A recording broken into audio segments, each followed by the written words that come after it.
मैं ये स्पष्ट कर देना चाहता हूँ कि माननीय मेयर साहब इस बात से अनभिज्ञ हैं या अथवा उनको जानकारी नहीं है कि उनका जो कार्यालय नवीन नगर निगम कार्यालय जो बनाया जा रहा है भूखंड ये खसरा संख्या 6041 की भूमि पर, यह भूमि अभी पूरी तरह से विवादित है। उस भूमि का भू उपयोग परिवर्तन नगर निगम ने आज तक नहीं कराया। उस भूमि का अवार्ड दे लें, उस भूमि का स्वीकृत मानचित्र जो कि प्राधिकरण ने किया हो या परिषद ने किया हो, जिसके अधिकार क्षेत्र में भी वो भूमि आती है, वो उस मानचित्र की प्रति सार्वजनिक कर दें कि ये नक्शा हमारा इतना पास है। तो ये माना जाए जो नगर निगम का ये कार्यालय है ये एकदम इलीगल है। बिल्कुल अवैध है और इसके लिए हाईकोर्ट हम जा चुके हैं और हाईकोर्ट में दोबारा पिटीशन की जाएगी इस पर। माननीय मुख्यमंत्री जी से इसके उद्घाटन के लिए समय मांगा जा रहा है। हमने उनको भी अवगत करा दिया है इस विषय में कि ये कार्यालय से संबंधित पत्रावली के समस्त अभिलेखों का संबंधित विभागों से परीक्षण करा लें आप। दोस्तों नमस्कार। सेंट्रल मार्केट का मसला सुर्खियों में है और हमारे साथ इस वक्त लोकेश खुराना जी हैं जो आरटीआई एक्टिविस्ट हैं, जिन्होंने आरटीआई के जरिए और फिर पीआईएल के जरिए, इन दो अस्त्रों के जरिए, इन दो कानूनी हथियारों के जरिए इस मामले में लड़ाई शुरू की और उसी का नतीजा आज हम देख रहे हैं कि सेंट्रल मार्केट में बुलडोजर चल रहा है। हाल ही में कहा गया कि मेयर साहब सामने आए, मेरठ के मेयर हरिकांत अहलूवालिया। उन्होंने कहा कि जो 22 दुकानदारों की दुकानें टूटी हैं जिस कॉम्प्लेक्स में, उनको वो प्राथमिकता के आधार पर नगर निगम जो शास्त्री नगर में ही एक कॉमर्शियल कॉम्प्लेक्स कम ऑफिस बना रहा है उसमें स्पेस देने के लिए तैयार हैं।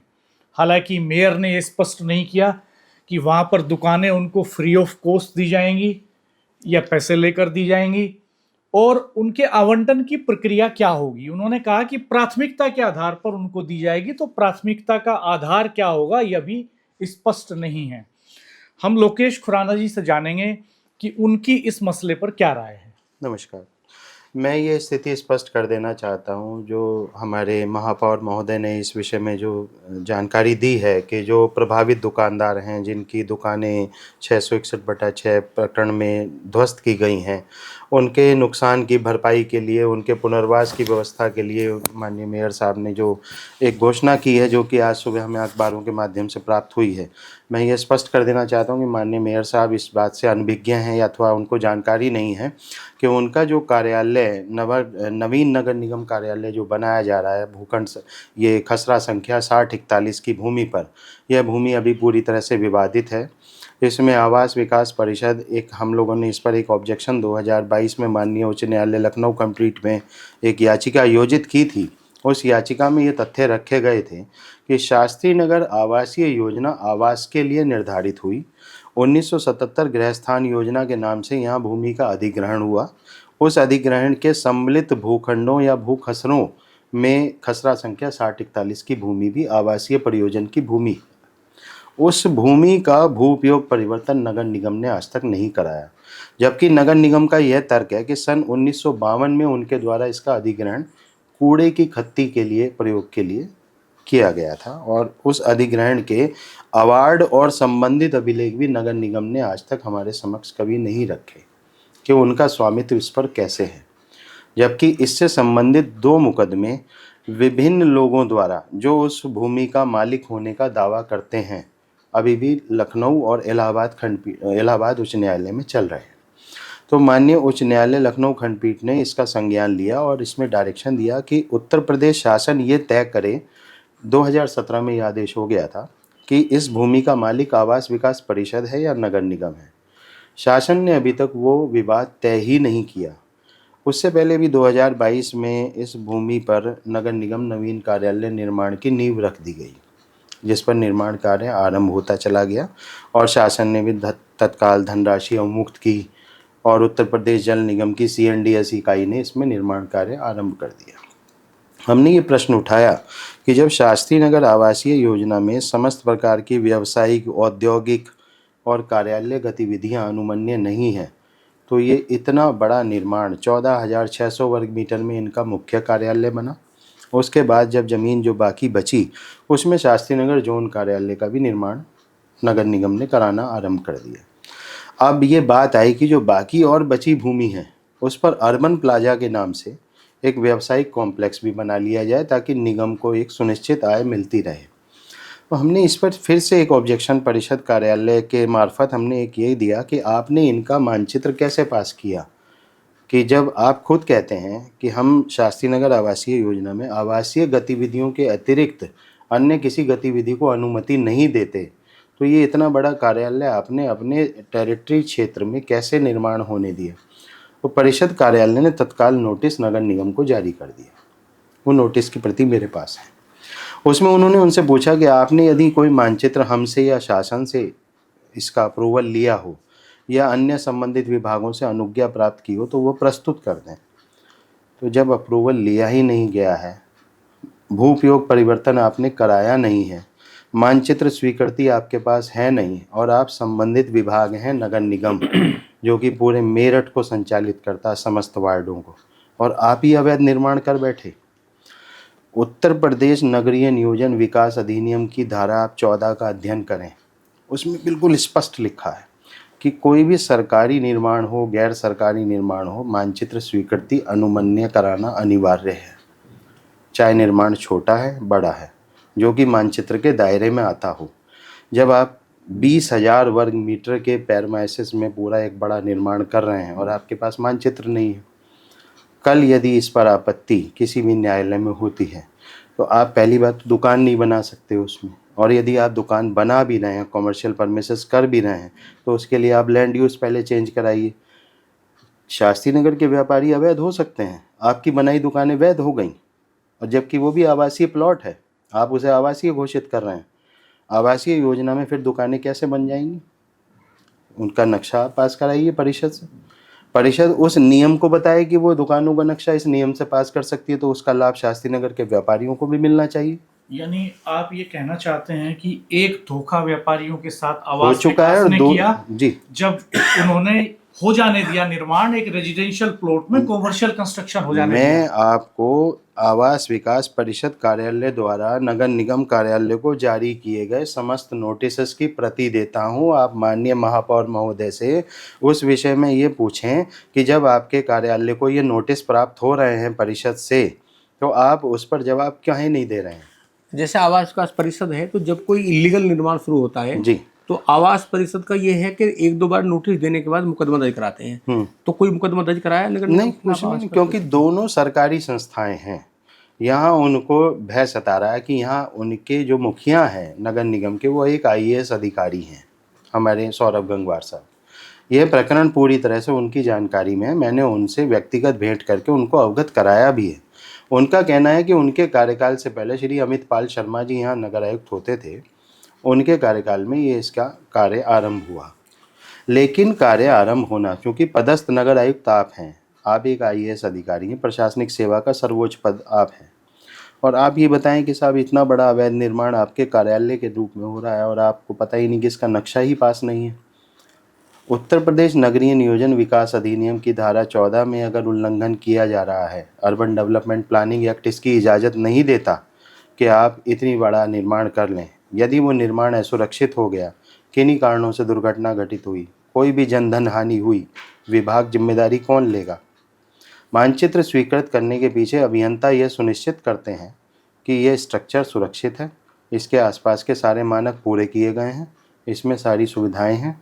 वो सब मानचित्र इसलिए स्वीकृत किए जाते हैं, उसका टेक्निकल पॉइंट पर हर एंगल से ध्यान रखा जाता है कि इस स्ट्रक्चर में ये बीम होगा, ये ऐसा होगा, ये वैसा होगा, लेंटर इतनी मोटाई का होगा, इतने फ्लोर की बिल्डिंग सुरक्षित है, यहाँ लिफ्ट होगी, यहाँ स्टेयरकेस होंगे, अग्निरोधक प्रणाली यहाँ से होगी।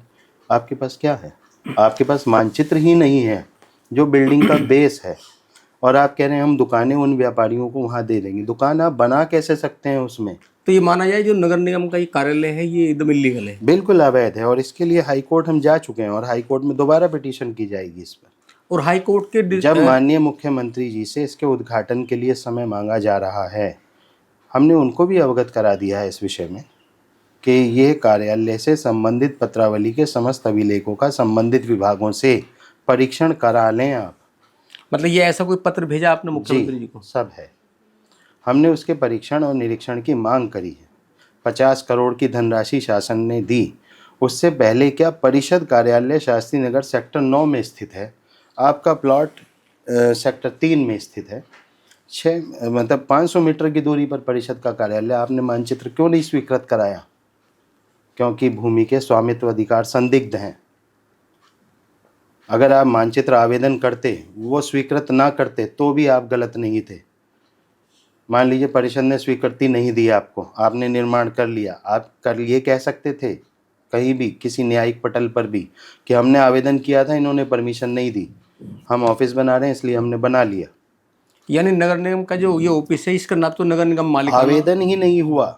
सबसे बड़ा प्रश्न है कि आवेदन ही नहीं हुआ। तो जो सरकारी संस्था है जिसमें आईएएस जिसका मुखिया है और महापौर जिसमें सदन के सर्वोच्च अध्यक्ष हैं, प्रथम नागरिक हैं मेरठ के, क्या उनकी जानकारी में नहीं कि उनका कार्यालय अवैध है? साक्ष्य मैं रखता हूँ, सामने साक्षात्कार करा लीजिए उनसे बैठा करके। अच्छा खुराना जी, हम लोग देख रहे हैं कि जैसे अभी ये सेंट्रल मार्केट पे कार्रवाई हुई है, ऐसे एमडी की बहुत सारी कॉलोनी है। जब हम देखते हैं पल्लवपुरम कॉलोनी है, आपकी मोदी पल्लवपुरम है, गंगानगर है, लोहिया नगर है, बहुत सारी योजनाएं जो हैं जी। तो उसमें जो सर्विस लेन बनाएगी प्राधिकरण ने कि अब वहाँ सब आवासीय सब मकान बने हुए हैं, सर्विस लेन, तमाम सर्विस लेन पे वहाँ भी इस तरह कॉमर्शियल एक्टिविटी होनी शुरू हो गई। देखिए ये सब होता है विभागों की लापरवाही के कारण।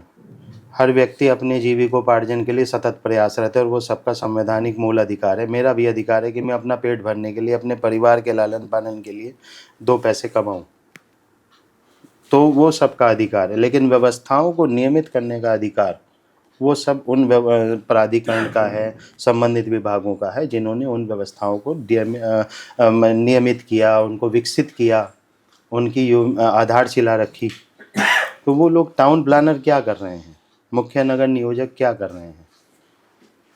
इसमें सबसे बड़ा मुद्दा है सन 2012 से, बल्कि सन 98 से मेरठ में एक बहुत पुरानी मांग आती रही है कि कैटल कॉलोनी विकसित कर दीजिए। हर गली में डेयरियाँ, हर गली में डेयरियाँ और हर आदमी त्रस्त। उच्च न्यायालय में 16 याचिकाएं हो चुकी, आदेश हो चुके, लेकिन प्राधिकरण कहता है हम कुछ नहीं करेंगे, निगम कहता है हमारे अधिकार में नहीं। किसके पास जाए? आपने ऐसे कितने भवन निर्माण है जो अवैध रूप से कॉमर्शियल बिल्डिंग खड़ी होगी, उसका कितने होंगे लगभग? ये गणना विभागों का काम है। हम तो जिधर जहाँ देखते हैं वहाँ ऐसा नज़र आता है कि व्यवस्थाओं की भौतिक संरचनाओं के प्रारूप में व्यापक स्तरीय चेंज आ चुका है। वो चेंज अवैधानिक है, गलत है, क्योंकि बनाने वाला ये सोचता है कि मैंने ठीक किया है, व्यवस्था ये कहती है कि ये गलत हुआ है।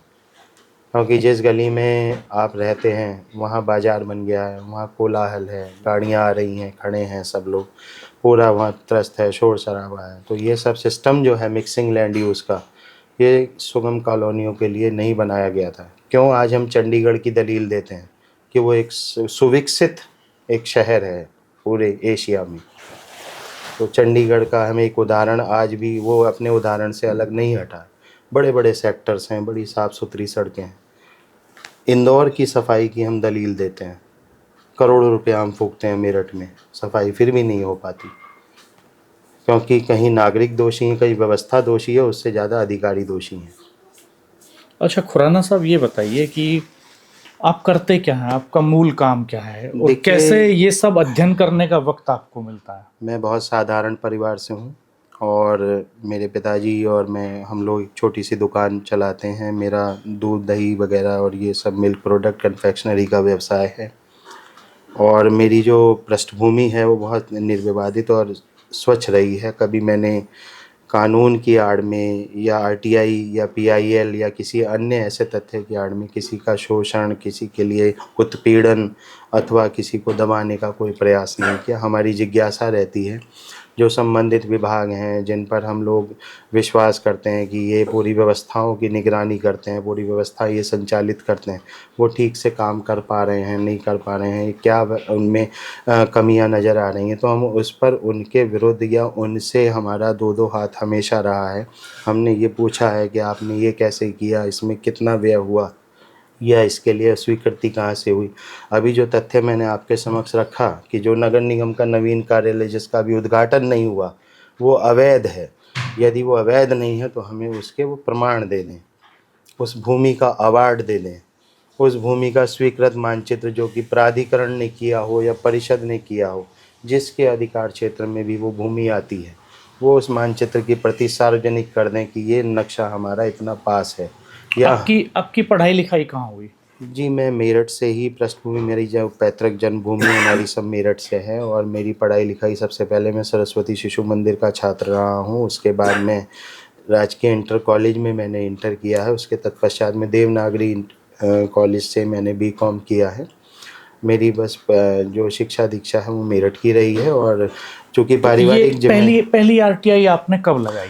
तो ये आपके मन में कब ख्याल आया कि आरटीआई लगानी चाहिए? हमारे दिवंगत प्रधानमंत्री श्री मनमोहन सिंह जी के कार्यकाल में 2005 में यह कानून विकसित हुआ कि सूचना का अधिकार नागरिकों को एक अधिकार के रूप में एक अस्त्र मिला, जिसमें वो उन संबंधित विभागों से उन जानकारियों को प्राप्त कर सकें जो विभाग किसी को भी देना अपनी तौहीन समझते थे। उस आरटीआई के थ्रू हमने इस मामले में बहुत से विभागों से उनकी कार्य योजनाओं का, या जो जनहित के लिए योजनाएं आती हैं, या जो हमारे बीच घटित हो रहा है, जो परिलक्षित है, उसके विषय में हमने उसके अंतर्गत आवेदन प्रस्तुत किए। और नियमित रूप से, निरंतर रूप से हम इसमें बहुत सारे अन्य ऐसे विवादित प्रकरणों में हमने सफलताएं प्राप्त की और कई काम किए। आपको ज्ञात होगा कि सन 2013 और 14 के दशक में जिस समय सार्वजनिक सड़कों पर पैंठ बाजार लगा करते थे, उस सड़कों पर पैंठ से पूरा यातायात अवरुद्ध होता था और नागरिकों को बहुत असुविधा होती थी, जबकि कानून यह कतई इजाज़त नहीं देता कि सड़क का व्यावसायिक उपयोग किया जाए। सड़क पर उसने फोल्डिंग बिछाया, उस पर चप्पलें रख के बेच रहे हैं, उस पर सामान बेच रहे हैं। हम मानते हैं वो गरीब लोग हैं, लेकिन मेरठ महायोजना 2021 में यह स्थिति स्पष्ट थी प्राधिकरण द्वारा कि सड़कों पर लगने वाले पैंठ बाजारों को अन्यत्र खुले मैदानों में विस्थापित किया जाए। आज तक एक भी उदाहरण प्राधिकरण हमें बता दे कि उन्होंने एक पैंठ बाजार को वहाँ विकसित किया। आज भी मेरठ में वेंडिंग जोन की बहुत दरकार है। लगभग 28,000 से 30,000 वेंडर्स सड़कों पर व्यापार आपसे दुनिया भर की चिंताएं लिए क्यों घूमते हैं? इससे आपका कारोबार प्रभावित नहीं होता? कभी आप कैटल कॉलोनी में आरटीआई लगा देते हैं, कभी आप कंस्ट्रक्शन के मामले में पीआईएल लगा देते हैं, कभी आप वेंडिंग जोन को लेकर के लड़ते हैं, कभी आप पैट को लेकर के आरटीआई लगाते हैं, कभी आप एयरपोर्ट को लेकर के भिड़ जाते हैं। आप ठीक कह रहे हैं। देखिए, समय हर व्यक्ति के पास होता है। कुछ अपनी ऊर्जाओं और क्षमताओं का यदि सदुपयोग करते हैं तो उससे बहुत सी चीज़ें सकारात्मक प्रभाव डालती हैं, और कुछ लोग अपनी ऊर्जाओं और क्षमताओं का अपने हिसाब से, अपनी स्वेच्छा से प्रयोग करते हैं, तो वो उनके अभिव्यक्ति पर निर्भर करता है कि वो क्या चाहते हैं। ठीक है, मेरे पास जो समय बचता है मेरे व्यवसाय से, मेरे परिवार से, उसके बाद जो भी समय होता है उसका मैं ये सदुपयोग करता हूँ। मेरी लेखन में रुचि रही है और मेरी शुरू से इसमें जिज्ञासाएँ रही हैं कि संबंधित विभाग से ये ज्ञात किया जाए, ऐसे किया जाए, जो कि अब आपके सामने मैंने तथ्य रखे नगर निगम कार्यालय के। इस पर मैं पूरा वर्क कर चुका हूँ, इसकी पूरी फाइल मेरे पास मौजूद है, संबंधित विभागों के पत्राचार मेरे पास मौजूद हैं। तो अब बहुत से नागरिकों को ज्ञात नहीं है, वो लोग ठीक है। आपको डर नहीं लगता आप मशीनरी से टकराते हैं? आईएएस, आईपीएस, बड़े लोग, प्रभावशाली लोग, देखिए, नेता लोग। मेरा उद्देश्य व्यवस्था को चुनौती देना नहीं है। मेरा उद्देश्य मशीनरी को चुनौती देना नहीं है। वो सर्व सक्षम है, सर्वशक्तिमान है अपने आप में, वो सारे अधिकार रखते हैं। लेकिन जो जनहित के लिए हमारे ही पैसों से, हमारे ही नागरिकों के कर से जो व्यवस्थाएं लागू होती हैं उनका दुरुपयोग होता है, या वो जिस रूप में लागू की जानी चाहिए वो व्यवस्थाएं उस रूप में लागू नहीं होती, या जिसका कोई औचित्य नहीं है, धन का अपव्यय होता है, वो सब चीज़ें हमारे द्वारा इसमें प्रतिवाद किया जाता है। वो प्रत्येक नागरिक का अधिकार है, वो उसकी रुचि पर निर्भर करता है कि वो उसमें इच्छा रखते हैं या नहीं रखते हैं। कल समाजवादी पार्टी के विधायक अतुल प्रधान मौजूद थे सेंट्रल मार्केट में। जी, उन्होंने कहा कि सरकार चाहे तो लैंड यूज बदल दे, मिक्स लैंड यूज कर दे, जी, कॉमर्शियल कर दे। आप कितना सहमत हैं इस बात से? देखिए, माननीय विधायक जी का तर्क, मैं उनसे सहमत हूँ। हो सकता है सरकार अपने आप में जो भी व्यवस्थाओं में परिवर्तन करके व्यापारियों के नुकसान को होने से रोक सकती है, तो मैं उसका स्वागत करता हूँ और सरकार से प्रार्थना भी करता हूँ कि व्यापारियों का नुकसान ना हो। लेकिन व्यवस्थाओं को लचीला बनाने की आड़ में अन्य जो लोग हैं, जो योजनाएं हैं, जो वहाँ के निवासी हैं, जो वहाँ का इंफ्रास्ट्रक्चर है, वो इंफ्रास्ट्रक्चर भी उससे प्रभावित ना हो। आप क्या कहना चाहेंगे? कोई कंक्लूडिंग कमेंट मेरठ वालों के लिए, देखिए, एडमिनिस्ट्रेशन के लिए, मेरठ के पॉलिटिशियंस के लिए, व्यापारियों के लिए? मेरी कभी भी ये मनोदशा या ऐसी इच्छा नहीं रही किसी का नुकसान हो, किसी व्यापारी वर्ग का, सरकारी संस्थाओं का, या अन्य व्यक्ति मेरे से आहत हों तो मैं उसके लिए क्षमा प्रार्थी हूँ। और हो सकता है कुछ कार्य लोगों को इस बारे में पसंद ना आते हों, और मेरा कोई अधिकार नहीं बनता है कि मैं अपने सभी क्रियाकलापों पर अन्य नागरिकों पर थोपने का प्रयास करूं। मैंने कभी ऐसी चेष्टा भी नहीं करी है। लेकिन जो सिस्टम, यह पब्लिक, बहुत से लोग जानकारी नहीं रखते हैं और मैं भी बहुत ज़्यादा जानकारी नहीं रखता हूँ, लेकिन सिस्टम अगर इन चीज़ों को प्रभावित करता है और सिस्टम केवल अपनी नाकामियों को छुपाने के लिए उन अव्यवस्थाओं को बढ़ावा देता है, तो उसके विरुद्ध हम अवश्य खड़े होते हैं और हम हमेशा होते रहेंगे। खुराना साहब, हमसे बातचीत करने के लिए आपका बहुत शुक्रिया। बहुत डिटेल में आपने बातचीत की। दोस्तों, हमारे चैनल को देखते रहिएगा, सब्सक्राइब कीजिएगा, बेल आइकन प्रेस कर दीजिएगा, नोटिफिकेशंस ऑन कर लीजिएगा और कमेंट बॉक्स में अपनी राय जरूर जाहिर कीजिएगा।